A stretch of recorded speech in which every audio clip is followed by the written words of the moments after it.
So a lot of questions come up with walkers like this. One of the things that we see in a lot of communities is the walkers aren't the right height for the residents. If it's like this one is way small for me, so it would make me have to lean over like this from the side, which would be bad for posture. It also could actually increase the risk for falling. So as a general rule, you want to measure the top of the handles to where like a shirt sleeve would fall. So about right where your wrist would be. So for me, this would have to be kind of up this way. And that would help with some of the postural stuff. Okay, so this walker is the right size for Sandy. If you'll notice, it kind of falls right about where her wrist is, and we have a little bit of a bend in the elbow, so this is perfect for her.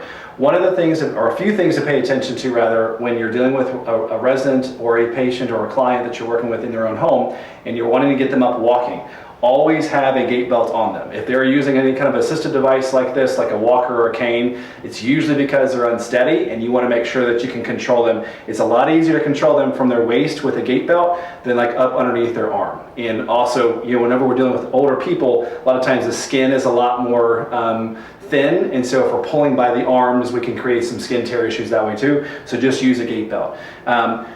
You also want to make sure that your client is positioned inside the walker. So you don't want the walker too far ahead, and you don't want the walker, you know, too close to the body this way too. You kind of want to be right about here. So probably a foot or so away from the front of the walker.